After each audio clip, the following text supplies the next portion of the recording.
السلام عليكم يا أحلى متابعين. بنبدأ كلامنا بالصلاة على النبي عليه أفضل الصلاة وأتم التسليم. معادنا النهاردة مع الجزء الثاني من مسلسل جوبلين. قبل ما نبدأ ما تنساش تعمل لايك وشير للفيديو وتشترك في القناة لو مش مشترك وتفعل الجرس علشان يوصلك إشعار بكل فيديو بنعمله. ولو ما شفتش الحلقة اللي فاتت انزل في صندوق وصف الفيديو هتلاقي لينك ليها اتفرج عليها علشان تفهم الأحداث ماشية إزاي. وتعالى لحلقة النهاردة ويلا نبدأ. وقتها بيظهر كيم شين وصاحبه علشان ينقذوا يون تاك، واول ما كيم شين بيقرب من العربيه بسيف سحري بيقسمها نصين وبيروح يطمن على يون تاك، وجني الارواح بيروح عند المجرمين وينومهم مغناطيسي ويخليهم يتخانقوا كل يوم ويضربوا بعض. وبعد ما التلاتة بيوصلوا المدينة أخيرا يون تاك بتوعده إنها مش هتستدعيه تاني، وكيم شين كان عاوز ينتقم من خاله يون تاك علشان معاملتها ليها، فبسحره بيظهر سبيكتين دهب في بيتها. والست علشان ما كانتش مصدقه نفسها بتاخدهم يطلعوا على اقرب جواهرجي علشان تبيعهم له.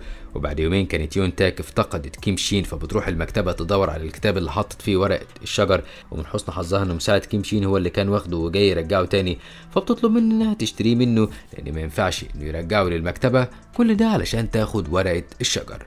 كل ده هما الاتنين ما يعرفوش انهم يعرفوا نفس العفريت. ولما المساعد الشاب بيرجع القصر كان جده هناك وبيزعق له علشان اجر القصر لواحد تاني من غير اذن.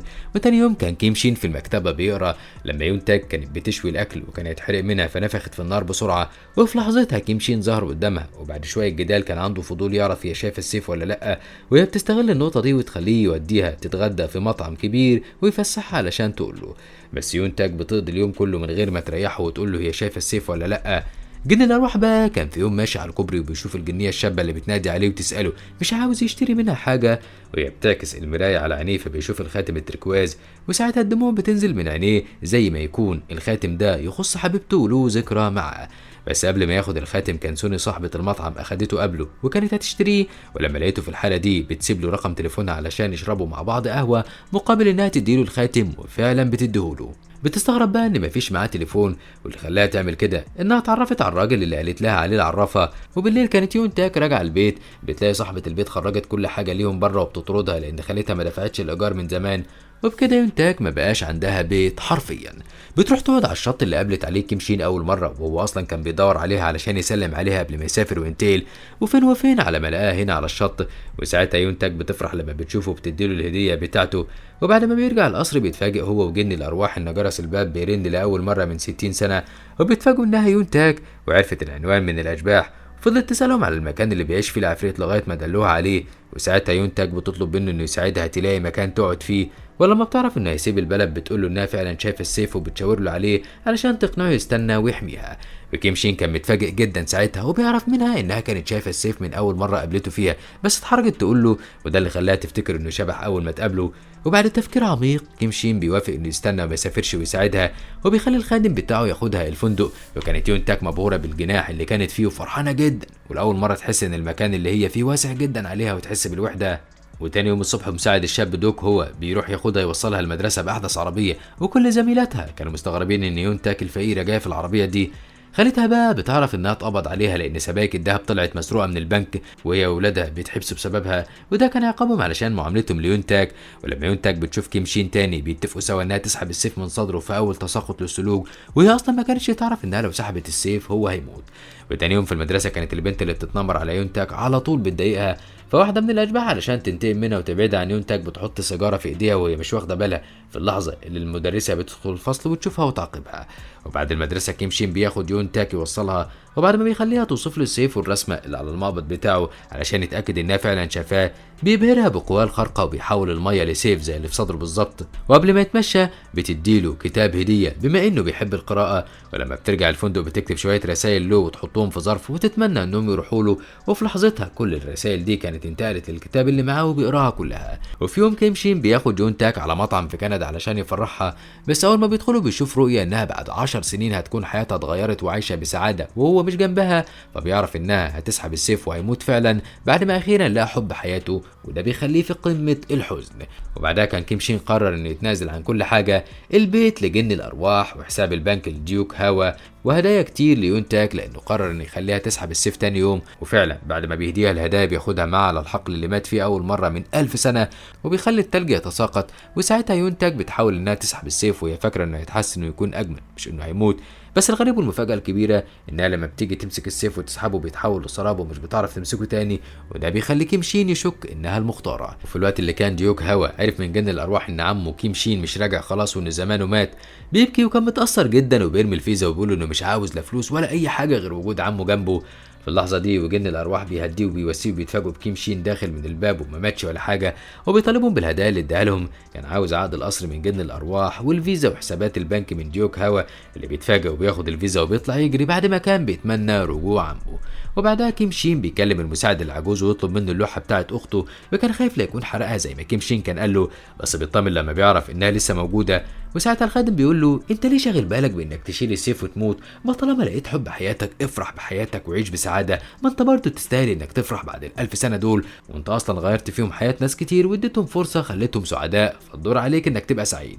ودي كانت اول مره كيم شين ياخد باله من الحته دي، وان ليه ما يعيش حياته زي ما تيجي تيجي. وفي يوم عيد ميلاد يون تاك بتروح الشط تقعد هناك لوحدها وتفتكر ذكرياتها مع امها، وكانت حزينه جدا. بس لما رجعت البيت لقيت كيم شين وديوك هوا وجن الارواح عاملين لها مفاجاه ومحضرين لها تورته عيد ميلادها علشان يحتفلوا بيها. ويون تاك كانت مبسوطه جدا، وكيم شين علشان يساعدها ويحقق لها امنيتها بيوديها السينما. وطول ما هم رايحين كان بيأكد عليها انها ما تخافش من الفيلم بما انه رعب، بس اول ما الفيلم بيبدأ هو اللي مش بيسيطر على خوفه وكل شويه بيترعب، ويون تاك ما عرفتش تتفرج ولا على مشهد بسببه. وبعدها بتعرف انه لما اداها هديه الوداع كان ناوي يختفي من حياتها بما انها مش العروسه الحقيقيه، وبتتخانق معاه علشان كده وانه ما قالهاش الحقيقه من البدايه. وتاني يوم كانت يون تاك في اختبار دخول الجامعه وقابلت زميل قديم ليها، ولما كيم شين بيشوفهم واقفين مع بعض بيتضايق جدا وبياخد موقف من يون تاك. وبالليل كان جن الارواح عنده مشكله تانية وكيم شين مش بيرضى يساعده. لما سون هي بترن عليه وهو ما كانش عارف يرد عليها يقول لها ايه، ولما كيم شين بيرفض يرد عليها هو جن الارواح بيروح ليون تاك ويخليها تكلمها وتقول لها انه عنده اجتماع. بس ساعتها بتتعرف على صوت سون هي وما خدتش بالها انها هي نفسها صاحبة المطعم. وتاني يوم كان كيم شين يتفاجئ ان يون تاك جهزت شنطتها علشان تمشي من القصر وما كانش يلاقيها في اي مكان، فبيروح يثبت الاشباح اصحابها ويسالهم على مكانها لغايه ما بيدلوه عليها. في الوقت اللي كان جيوك هوا جايب الصوره بتاعه اخته علشان يرجعها له بس ما كانش موجود، وجن الارواح بيشوف هو الصوره واول ما بيفتحها مش بيقدر يمسك دموعه وبيحس بوجع في قلبه ما كانش عارف سببه. في نفس الوقت كانت سون هي قاعده في المطعم لوحدها بتفتكر ذكرياتها في حياتها السابقه، وهي صغيره كانت بتلعب وكان في شاب بيراقبها من بعيد، وبنفهم انها فاكره ماضيها كله حتى اللي كان بيحبها. بس يا ترى مين ده وايه علاقته بجن الارواح؟ بنرجع بقى هنا تاني لكيم شين اللي كان عارف مكان يون تاك وراح لها، والغريب انهم هم واقفين يتكلموا بتطلب منه $5000 تاني. كيم شين بيحس بألم في صدره وفجأة السيف بيظهر، والمرة دي يون تاك بتقدر تمسك السيف وتبدأ تسحبه من صدره، بس كيم شين بيحس بألم رهيب وبيرميها بكل قوته يخليها تطير في الجو بعيد وكانت هتخبط في شاحنة تموت. فبيتحرك هو بسرعة البرق وبيلحقها وبينقذها، بس هو بيخبط في الشاحنة وبيقلبها وكل العربيات اللي كانت جاية على الطريق بتعمل حادثة وكانت كارثة مش معمول حسابها. وساعتها كانت يون تاك اغمى عليها، وعلى ما كيم شين بيرجعها البيت كانت فاقت وبتقول له انها مش زعلانة منه علشان رماها بالشكل ده، لانه اكيد كان حاسس بالألم ومش عارف هو بيعمل ايه. المشكله بقى كانت في كل العربيات اللي اتدمرت والناس اللي هيرفعوا قواضي، فديوك هوا وجن الارواح بيتحركوا بسرعه ويروحوا يقابلوا اصحاب العربيات ويدفعوا لهم تعويضات كبيره، وجن الارواح بيمحي ذاكرتهم عن الحادثه. ولما بيرجعوا البيت وكيم شين بيغمى عليه من التعب، جن الارواح بيستغل الفرصه وبيدخل الاوضه السريه بتاعته وبيشوف صوره اخت كيم شين تاني، وهو بيسال ومستغرب ليه كل ما يشوفها يحس بالم في قلبه. ولما كيم شين بيعرف من ديوك هوا ان جن الارواح شاف الصوره، كيم شين بيروح يحقق معاه هو يعرفها منين وليه بكى اول ما شاف صوره اخته. فجن الارواح قال له انها ممكن تكون روح من اللي ساعدهم، وساعتها ديوك هوا بيعرف ان ممكن يكون جن الارواح هو اعاده تجسيد لاخت كيم شين، بس بيتريقوا عليه وبيمشوا هما الاثنين. وتاني يوم كان كيم شين بيوصل يون تاك لمحطه الاتوبيس، وساعتها بيخبط فيه واحد بعجله كان بيتحرك بسرعه، وكيم شين بيشوف مستقبله ساعتها وانه يتسبب في حادثه هيموت فيها كل الناس اللي في الاتوبيس اللي يون تاك فيه. فكيم شين بيتحرك بسرعه علشان يروح ينقذ ما يمكن انقاذه والناس دي كلها ما تموتش. في الوقت اللي كان جن الارواح وباقي زمايله متجمعين في المحطه الثانيه اللي هيحصل عندها الحادثه علشان يحصدوا ارواح الناس ويساعدوهم ينتقلوا، وكيم شين كان واقف الحرامي وكسر له العجله بتاعته وبيزعق له علشان المحافظ اللي سرقها ما كانش فيها الا فلوس قليله جدا، فكان هيضيع حياه كل الناس دي علشان فلوس ما تستاهلش، وبيعاقبه بانه بيكسر له ايده. وساعتها كان الاتوبيس عدى بسلام، وجن الارواح بيشوف يون تاك في الاتوبيس وبيعرف ان مش هيكون في حادثه ولا حاجه علشان اكيد كيم شين اتدخل علشان يحميها. وبالليل كان جن الارواح راح يقابل سون هي، وساعتها بتقول له على اسمها الحقيقي كيم سون. في نفس الوقت اللي كان كيم شين بيعمل الطقوس بتاعه ذكرى اخته والملك بتاعه وبيولع الفوانيس وبيطيرها في السماء، وكين شين بيفتكر الملك لما اهداه بالسيف اللي اتقتل بيه ده، وانه كان اداهوله علشان يحميه بيه، وانه كان امر كيم شين بانه يروح يحارب على الحدود. وبنتفاجئ ان جن الارواح هو نفسه الامبراطور الشاب اللي كان كيم شين بيخدمه، وفي اللحظه اللي كان كيم شين بيكتب اسمه في الطقوس جن الارواح بيحس بالم رهيب في قلبه، فبيستخدم قواه وبينسى سون هي انها كانت معاه وبيخليها ترجع على بيتها. وبعدها كان كيم شين في المكتبه لما بيشوف الجنيه وبتقول له انه لازم علشان يون تاك تعيش انها تسحب السيف من صدره ويموت، ولو ده ما حصلش هتفضل يحصل لها حوادث هتنتهي بموتها، يعني في النهايه حد فيهم لازم يموت.